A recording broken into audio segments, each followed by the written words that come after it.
Welcome to the Sprint to Profit podcast with Kirsty and Isaac. If you are an Amazon seller looking to grow your business with some of the latest tactics and strategies, along with some great guidance for your overall business, then you are in the right place. So pay attention and if needed, take notes. Let's get started. All right. Hey, everybody. Welcome to the Sprint to Profit podcast for Amazon sellers. It's Kirsty and Isaac here. This podcast was developed by and for Amazon sellers to give you the latest strategies that are working right now to grow your Amazon business, as well as how to plan for your future growth and lifestyle. You'll also hear from real active Amazon sellers who turn their businesses around to grow and scale their businesses profitably, and you'll learn how they did it with real practical tips that you can implement in your business today. So in this episode, we're going to be speaking with a friend and colleague of ours, Melanie Shebangu, who is the founder and CEO of AVASK Accounting and Business Consultants. And they are specialist tax consultants providing accounting, VAT compliance, and e-commerce advice in the EU and also in the UK. So welcome, Melanie. How are you? I'm good, thank you. Thank you very much for having me on this podcast. And hopefully we're going to be able to share our knowledge with the group. Thank you. Thanks for having me. Awesome. So, well, I'm very excited about this episode because both Isaac and I have doubled and even tripled our businesses by taking our existing products that we were selling in the US market and essentially just expanding those products out across the EU and the UK. So we know how powerful a growth strategy market expansion is because essentially, you know what, you just source the same thing. You sell it in the US market or whichever market you're actually based in, and then you can essentially take that same product and put it into all these other marketplaces, which for me, I think that's a great way of expanding a business because you're just simplifying the process, right? You don't have to worry too much about different suppliers to be able to double and triple the business.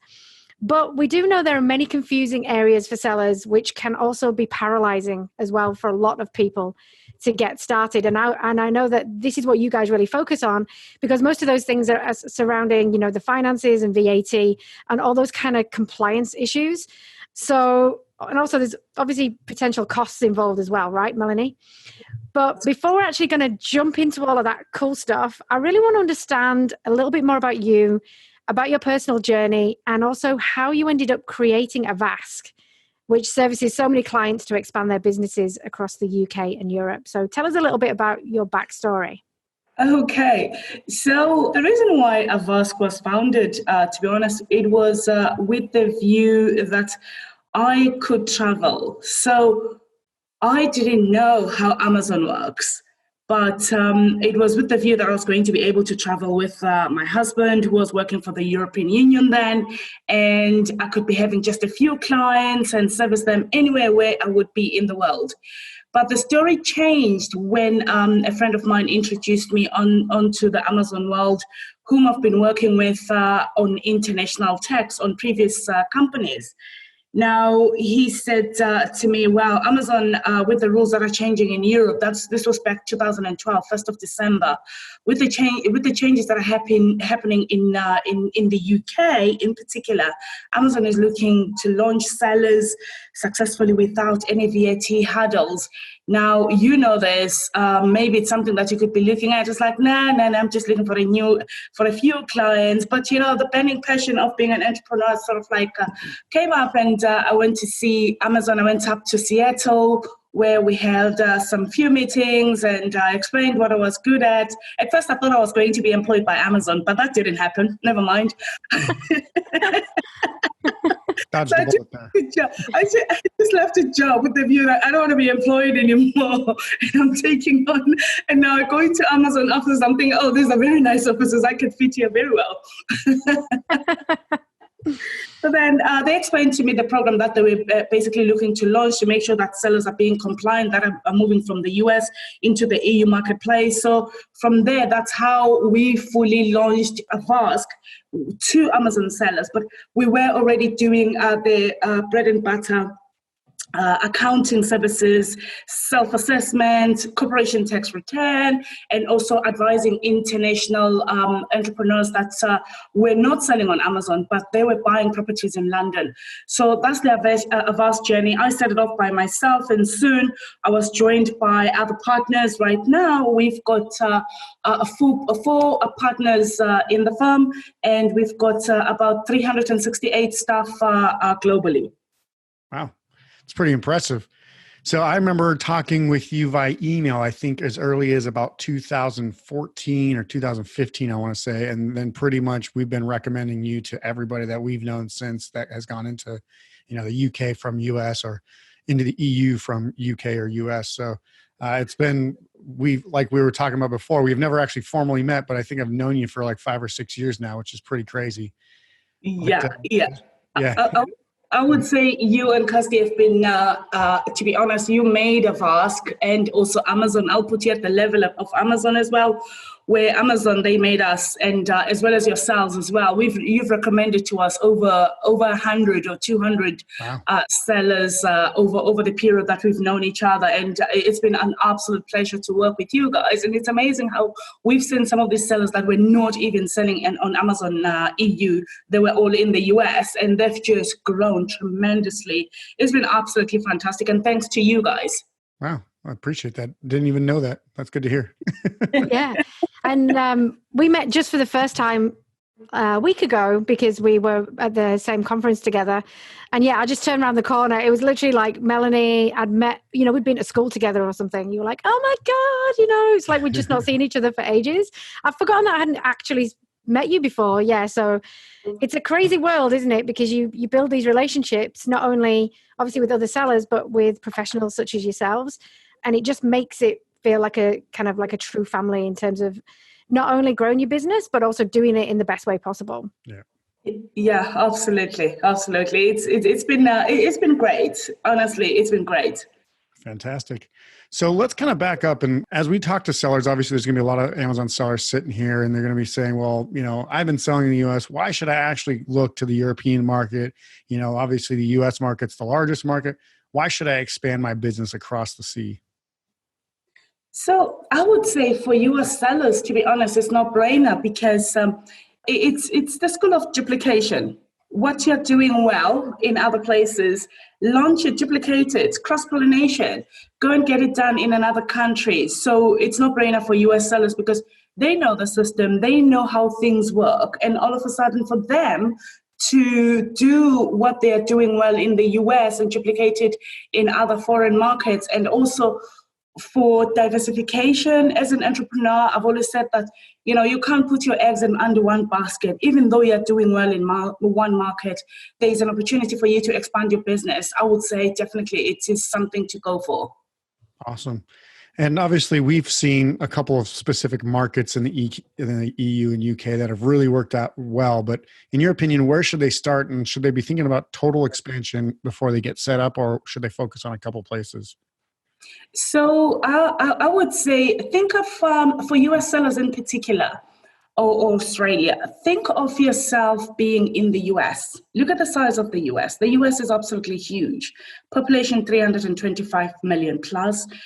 Europe, about 741 million. Now, with us being currently UK being part of the European Union for the next few months, it's a no-brainer for you to launch in the UK and then expand in the other countries. When I compare US like Europe, because obviously with Europe it's open borders, which means I'm not gonna try and say launching in the UK only, don't launch in the other places, because it takes me 4 or 5 hours and driving. I'm in France and I'm in the Netherlands. So it's so close that once you are in Europe or you are in the UK, I would say give it a shot and list your products in all the other marketplaces. But let's get you VAT registered maybe first in the UK and then list your products in the other marketplaces as well.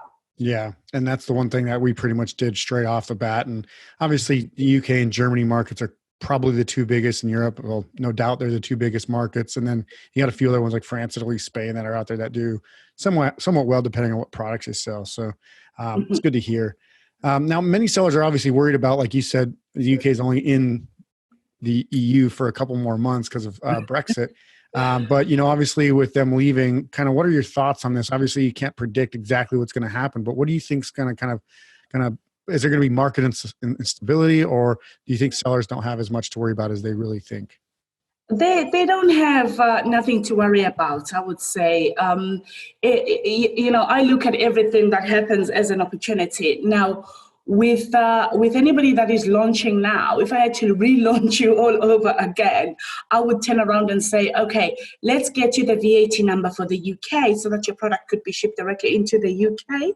And also, in the event that the Brexit doesn't go according to plan, which means that we come out with no deal, let's also get you a VAT number for Germany or France, those being the biggest markets. Now, in France, it's very easy to ship there. So probably I would be leaning more on you launching in France or getting a VAT number for France other than Germany. Germany is great. However, with the shipment, when shipment comes into Germany, there's more documentation that is required. So France is almost the same as the UK. So let's get 2 VAT numbers in order for you to get launched, I would say.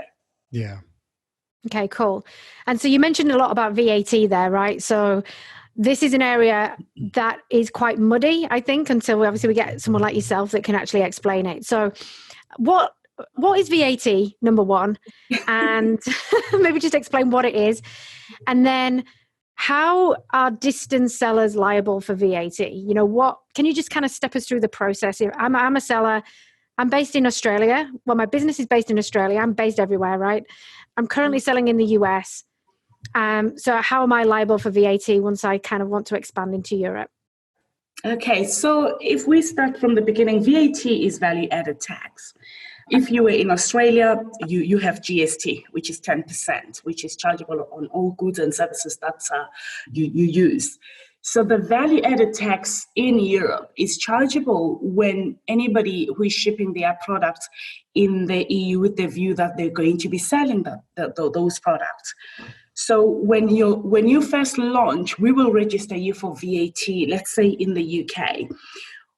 And you're going to be shipping your products in larger consignments or smaller ones to start with. And you will be charged what's called import VAT. Import VAT is chargeable again based on the cost of the product, plus shipping costs, plus incidental costs, multiplied by 20%. This import VAT is refunded at the end of the quarter when you are filing your VAT returns. Now, the governments, they expect you in return, because they're going to be refunding you the VAT, they expect you to collect VAT from your customers, which is the B2C transactions that you're going to be making. So what a seller has to do is to make sure that when they are first launching in Europe, they make sure that they mark up their product, they mark them up in such a way that those products, they include value-added tax, which is the VAT.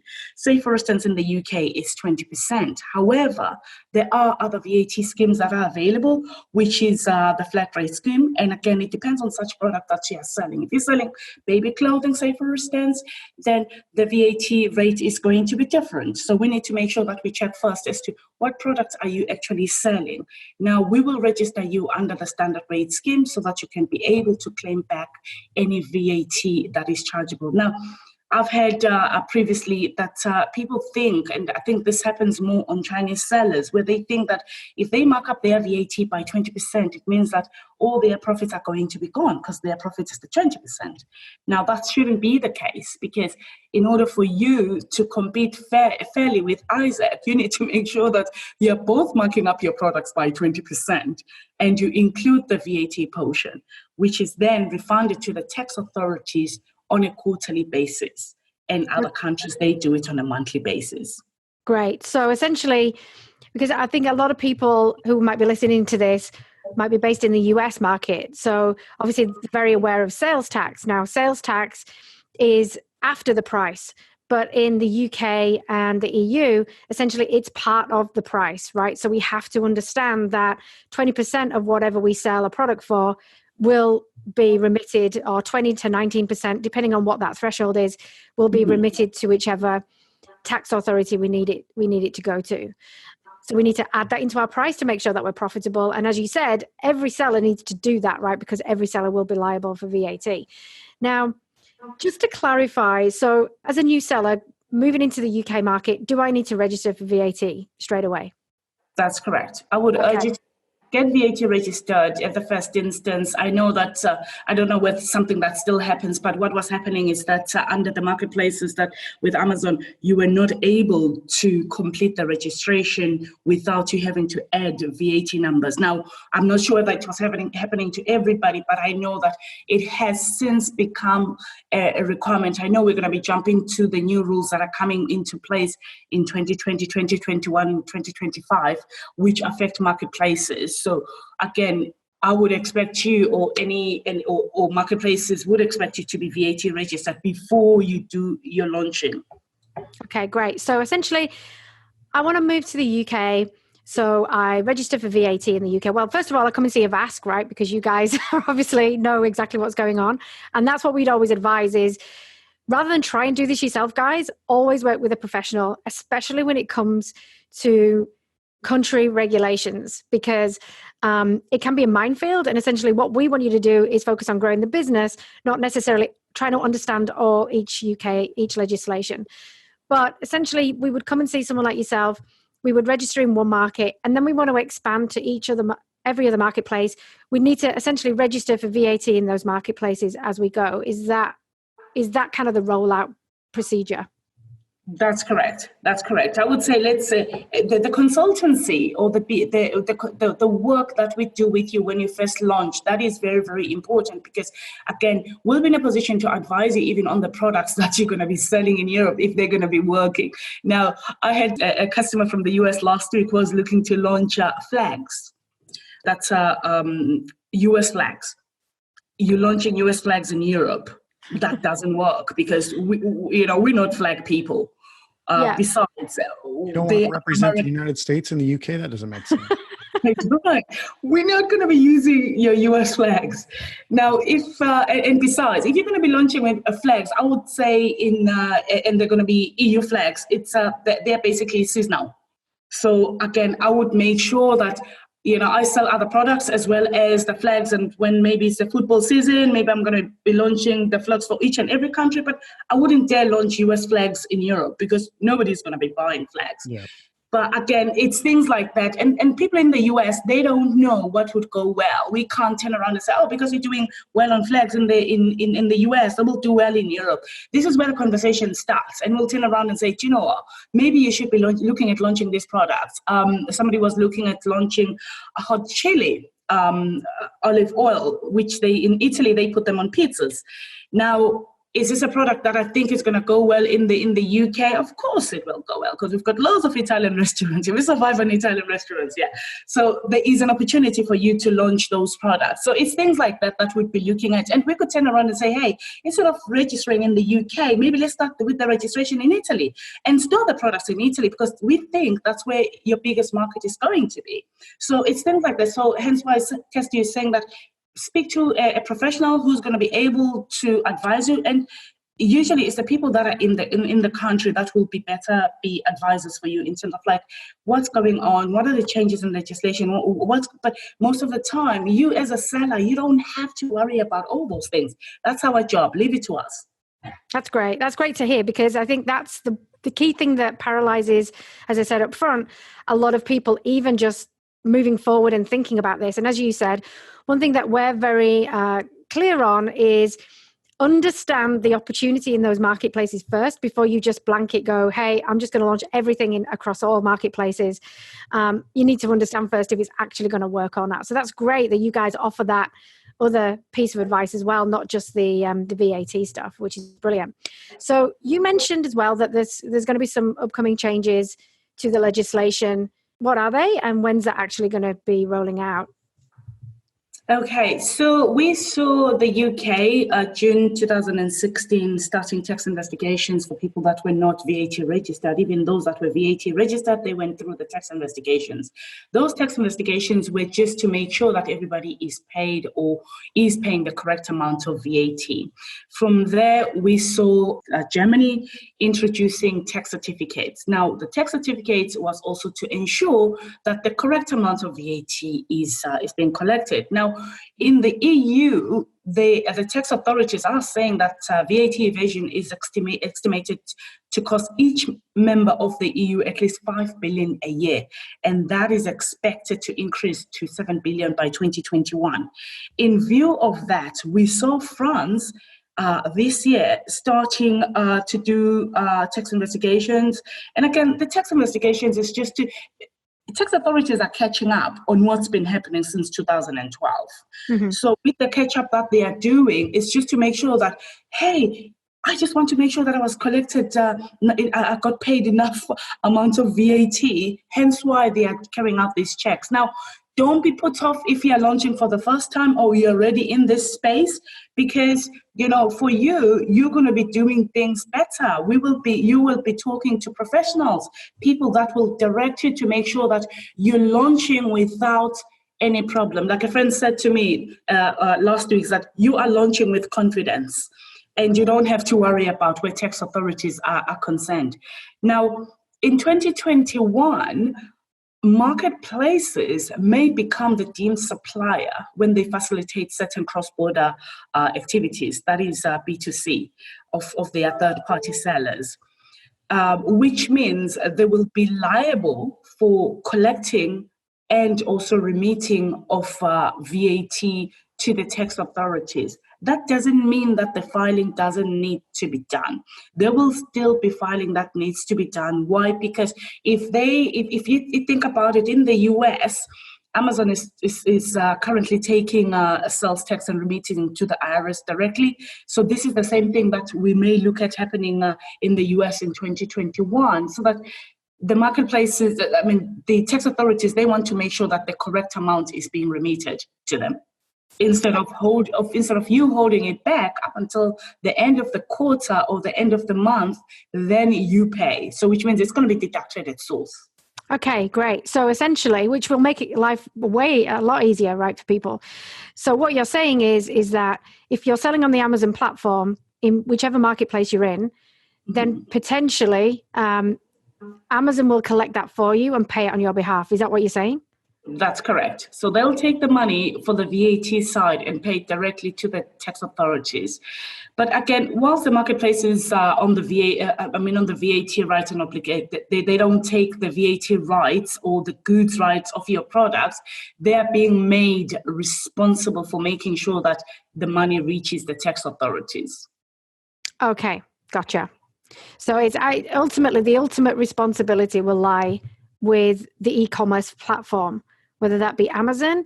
Would that even apply to Shopify as well and other e-commerce platforms for people? Or is Amazon, because it's the biggest kind of e-commerce platform out there, is that going to be first and then you expect it to roll out?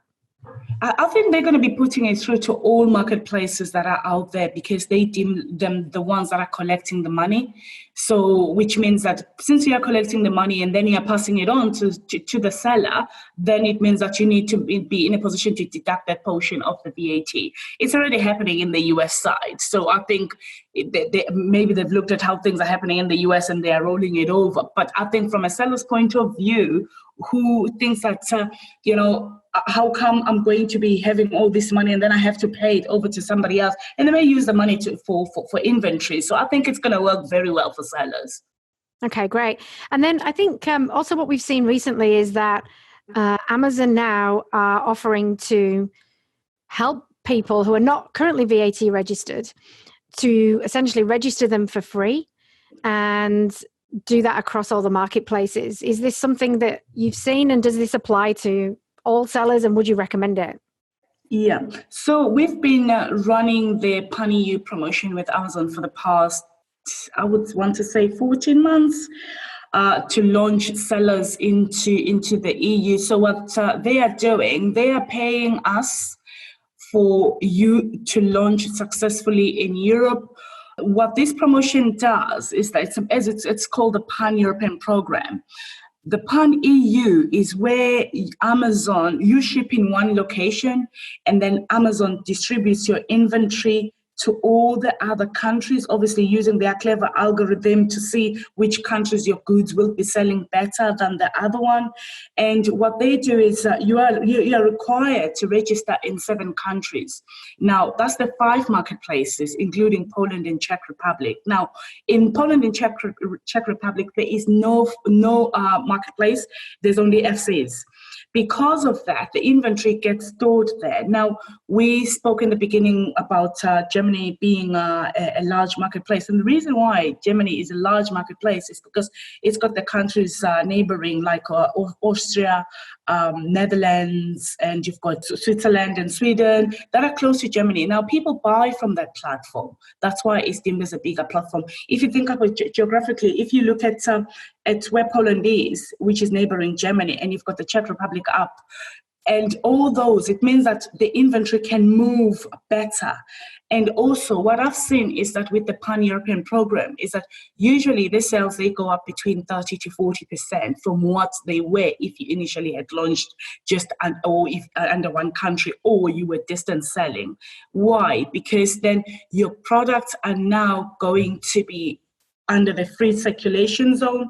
They are stored near your clients, and besides, your shipping costs are lesser because Amazon doesn't charge you for distributing the inventory in all the other countries. It's all free. You just have to ship in one location, and then they distribute the inventory into the other countries. It's a fantastic program, to be honest, but unfortunately, this program is coming to an end where Amazon is going to be paying for you on the 31st of March.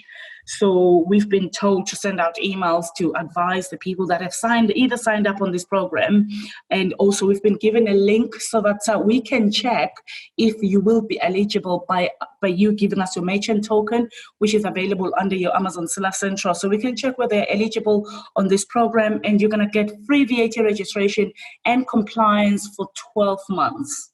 Okay, great. And I think Isaac, you had some more questions around Pan-EU as well, especially from our people. Yeah, I mean, it's something I actually had to do and register for last year because they were returning my goods back into German and French platform warehouses, even though I basically said don't do returns and don't send my units to any other warehouse except for in the UK. And that's what kind of pushed me to go into Pan-EU. And I think it's pretty good in many senses. Obviously, when you're first starting out, it's probably not the first step you need to take. But when you can expand to these other markets, what kind of differences should you be able to see kind of in your sales revenue and possibly even your profit margins from doing the Pan-EU program, Melanie? So I would say, like I said, it's you look about 30 to 40% uplift on your sales. Now, if your product is available in the country, so which means that I'm going to be, and it's going to be under Amazon Prime, proper Prime, because it's going to be in that country. So I'm ordering today, I'm getting my product tomorrow. And in some cases, Amazon, the product they get to the intended individual the same day. Depends which parts of Germany. I know I've got some friends in Germany. Depends which part of Germany you're in. And for me, I would say that works. And that's why you're going to be seeing an increase because, I would say shoppers that become a bit clever, they can see when the product is going to get to them. If I order a product today, being Monday, and it's coming on Friday, I'm going to go to another store to check as to when, if I order from this one, will it get to me tomorrow? If it gets tomorrow, even if it's £1 or £3 cheaper, I'll go for the one that it's going to be tomorrow. No, I can't wait for Friday. So because of that, that's why it is, I would say it's the best way to go to launch under the Pan-EU. Again, Amazon may take the products to other countries by mistake. And again, which means that maybe the place of supply is going to be all of a sudden in France. So because of that, that's why the Pan-EU is very, very important, because that gives Amazon that autonomy to basically ship your product anywhere where they've got an FC. Yeah.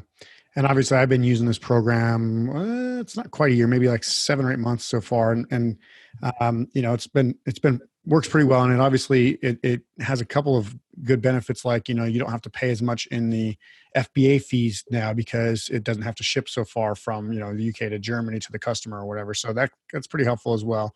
But what has been some other feedback you've gotten from clients so far about the program? say it's working very well. It's working very well. And again, I think the other advantage is that with the view of the Pani U, Amazon managed to get a very, very discount for year 2 for sellers. So if you launch under the Pan-European program, guaranteed that you will get your price almost at 50% for year 2, which is equivalent to about, if you launch under the 7 countries, it's equivalent to about £750 per year per country if you're going to be renewing in year 2. And again, for people that are listening to this podcast, if you want, even if you don't get invited by Amazon to launch under the Pan-European program, that's fine, because if you reach out to us, we'll be able to check whether you're eligible. If you are, we will be able to launch you. And again, Amazon is going to be paying for your first year compliance and also registration fees. Yeah, that's great. And I know that obviously when I did mine, you guys were the people that I got, and Amazon was actually promoting you as one of the services that does it. So I was pretty happy with that. So, and do you guys find that Amazon kind of favors people who use this program? Because like you said, it's kind of more proper prime, right? So the faster the products can get to customers, usually Amazon puts those in kind of better rankings and stuff like that, right?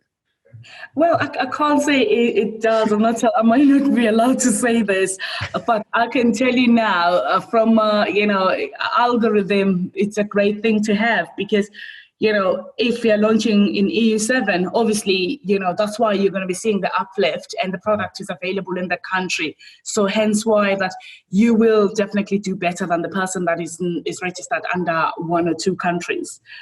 So definitely, I would say Pani U is the way to go. And again, because of the deemed supply of goods that's coming into 2021, I would say definitely it's something to go for. And again, where Amazon is going to be meeting the funds or the VAT to the tax authorities, I would say definitely it's something to go for when you're launching.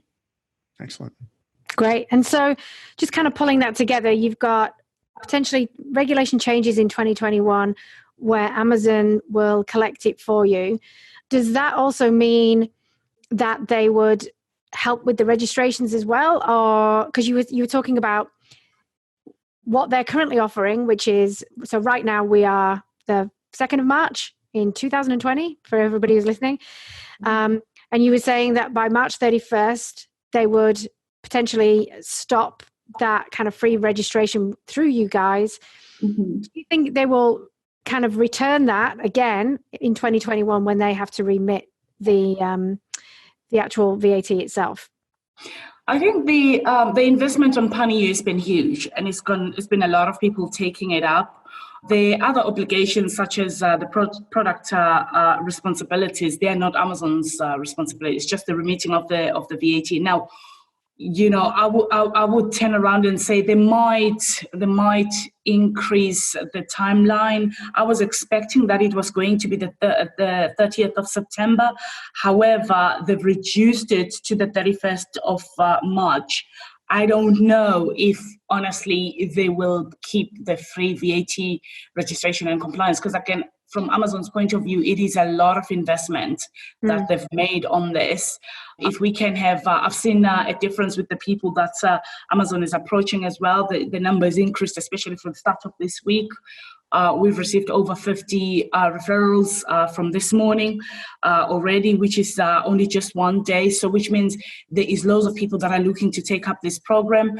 Now, I don't want anybody to be put off on this, because, we've got different circumstances here. Some people, there's inventory, there might be inventory issues that, I just want to launch only in the UK first. Again, if that's your strategy, I would say definitely let's still go for it. You're not going to get the free VAT registration as opposed to somebody that was going to be launching in all 5 marketplaces plus registering in Poland and Czech Republic, but still the opportunity is still there for you. Yeah.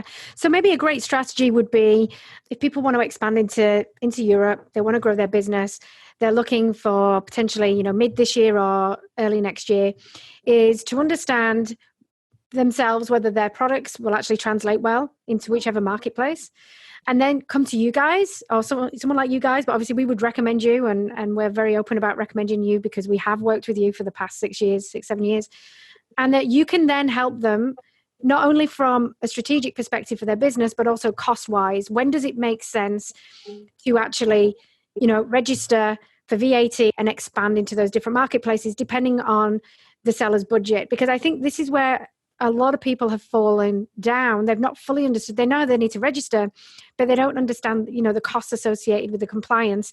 And therefore, is that marketplace worth that cost of compliance? So that is something that I think you guys can probably help them with a top line strategy around expanding into the UK and the EU as well, and work with them on that cost as well for their business. Would you say that's correct? Yeah, absolutely. That is correct. And again, I've always not been the person that, I want to drive the sales on VAT registration. Fine, I've got targets to meet. But again, I will not just launch everybody for the sake of launching them. If they speak to me or the team, we will always make sure that, it is a feasible strategy, number one, that you are doing. The products that you're going to be selling, they are good enough products. That's why we always ask, what products are you going to be selling? Now, I don't want to be the bearer of bad news to turn around and say, don't launch these products, they're not going to work. But, there's always going to be a walkabout on the strategy. And again, I would say do your research to make sure that you just don't take what I'm saying, that the product is not going to work. If it's going to work, do your research and see that people that are actually launching on the same product, are they doing well? How many products are they selling per day? There is some softwares that are available out there. So I would say definitely make sure that you do your market research. And again, we will help you to make sure that you do that. When it comes to returns, there is a lot of issues around, where am I going to be returning my products in case some clients don't want them? Now, we can support you with that. We've got partners that work with that, which are very close to us. And again, we have got for people that are launching for the first time, we're happy to have their products returns to our partners' warehouse without any charges as well. So, we've been helping sellers on that from the beginning. Great. So that's no problem at all. Yeah, exactly. It's funny actually, because obviously, I've never actually lived in the marketplace where I sell. So for me, a bit like you, Melanie, my goal was to travel the world and not be bogged down basically by stuff. So I've never even worried about that stuff. I'm just like, yeah, whatever, Amazon will deal with it. But yeah, I think a lot of people are quite worried about, if I've got returns. But guys, I would just say, even if you're based in the US and you're selling in the US market, don't worry about that stuff, right? You're there to grow the business. Don't worry about where the returns go, because hopefully you've got an awesome product and you're not going to get that many returns, right? Yeah. And also, sorry, Kirsty, just to add, in Europe, we don't tend to return a lot of products. Yeah. We don't have the returns as much as the US side. We buy to keep. We don't buy to see and return back. Yeah, it's that kind of being dragged up in Yorkshire. That's definitely where my we've got to make this last, Kirsty. So that's great. So we've understood a lot more about VAT. I think the kind of takeaway for me is, again, always work with a professional, because you need to understand your situation. And you don't need to be bogged down by that stuff. And you guys are professionals, which is great. The Pan-EU program seems like, and also the changes in 2021, they seem like Amazon are taking a lot more responsibility as well for sellers, which is great. And I think there's only another question that we get asked a lot, which is with, an influx, say, of Chinese sellers, if you've got a liability, or you've got the ability to be able to open lots and lots of different accounts, are Chinese sellers affecting other sellers in terms of competition? Because, there's a lot of rumors out there about manufacturers in China basically becoming private label sellers and cutting down a lot of costs, being able to sell their products a lot more profitably, and therefore being able to sell less to be able to afford the VAT and all those things. And I just wanted to add in, they do this by not even wasting the time to try to be compliant first a lot of the time. So yeah, exactly. So are VAT authorities now cracking down on that, right? So that number one thing is around being compliant. So would you say that it's getting a lot more rigid in terms of being able to be compliant in these marketplaces? Oh, yeah, definitely. I would say, especially when Germany started clamping down on the VAT fraud, we saw a lot of sellers dropping off the market.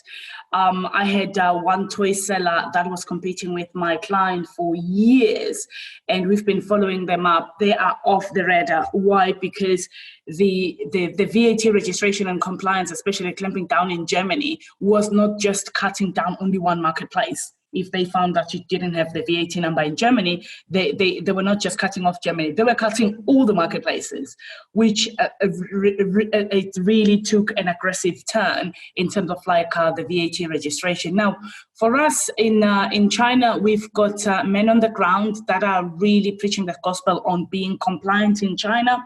We've got 3 offices there, and Amazon, I can tell you now that they're working incredibly hard to make sure that sellers are registered. You will have those that are going through the nets that are not being registered. But I would tell you now, in Europe, there is almost a requirement to have a VAT number on your Seller Central.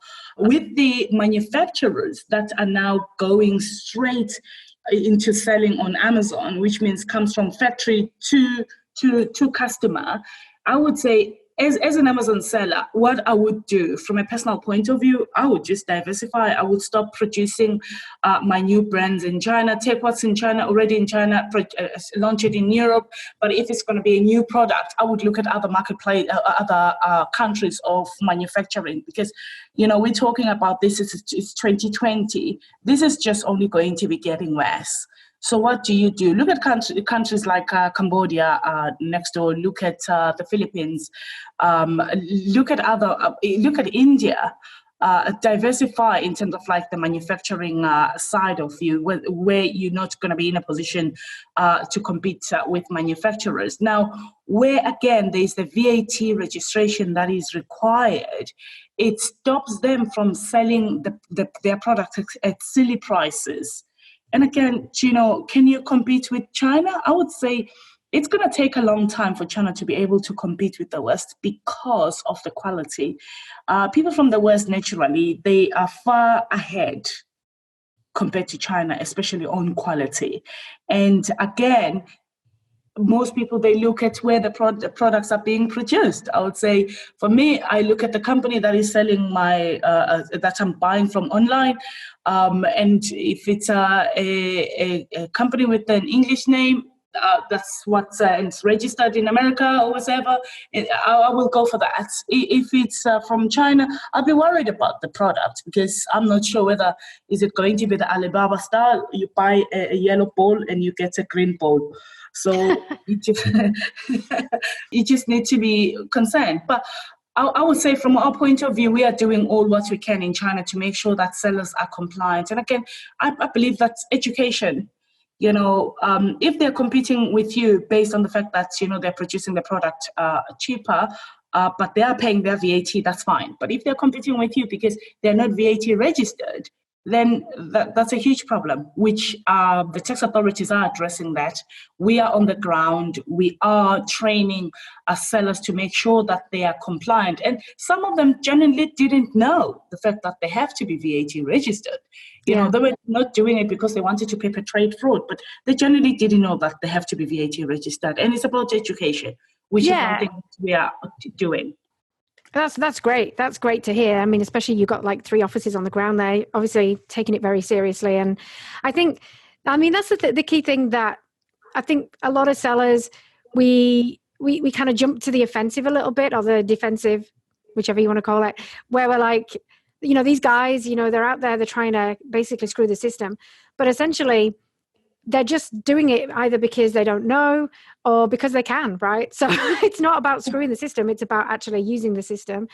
And so now they understand that, they have to be VAT registered. It's just different cultures that do different things. And I think we can't, have a downer about what's going on. As you said right up front, Melanie, it's about thinking about where is the opportunity.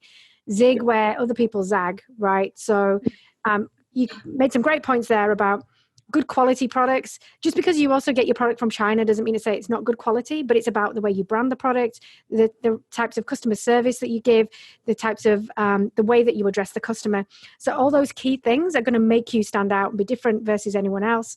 Mm-hmm. And also being compliant and building the business in the right way through compliance, as opposed to just trying to cut corners, because it will eventually bite you on the bum. You might have a couple of years of, sailing through, but it will catch up with you eventually, right? If you don't build it in the right way. Yeah, it's the quality. Because it's the quality controls as well. We like got the data. You've got the man on the ground. You go out to China. You source the product. You've got a quality controller there, and then the product comes to you. You check it again. So you've got loads of quality controls that are in place. Whereas for them, they'll produce it straight from the factory out.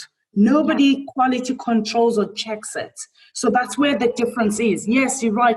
Produce in the same place, but when it comes to quality, it's going to be different. Why? Because, mine will be checked better than yours. Now, also with the tax authorities clamping down, it's going to be a plain level field. Yeah, absolutely. Which is great. So, Melanie, thanks so much for hanging out with us today and giving all your insights. It's a complex subject, but I think you've managed to make it quite simple for people to understand. So if people want to connect with you for more information about VAT, expanding into the UK, Europe, where should they go? What's your best contact information? So they can reach me on melanie@avaskgroup.com, melanie@avaskgroup.com. Alternatively, my colleague as well, Tom Meek, who is on tom.meek, which is MEEK @avaskgroup.com. Awesome. And we'll put those links in the show notes at the bottom as well. Thanks, Mike. Yeah, and definitely we want to thank you, Melanie. Like I said, we've known you virtually for years, and it's been great to obviously get to speak to you finally. And obviously, Kirsty finally got to meet you. And, like she said, sharing your insights is incredibly invaluable to anybody who's listening, to the people that we know as our members and everything like that. So, really, really appreciate, you coming on and sharing that with us. So everybody, guys, obviously, if you have any questions, reach out to Melanie or Tom, her associate. We'll put those email addresses in the show notes below this episode. And if you like what you heard today, be sure to hit the subscribe button and share our podcast with friends who might get value out of it as well. Also, to get some free training on what it takes to have a successful Amazon business to fuel your lifestyle, head to www.goteamreal.com to download our free training today. And we'll see you next week for the next Sprint to Profit episode. And as always, we wish you the best for you and your business. Bye for now. Thank you very much. Thanks for having me. Bye-bye. Don't forget to subscribe. And if you would like to get more information about selling on Amazon, head to goteamreal.com for some absolutely free training.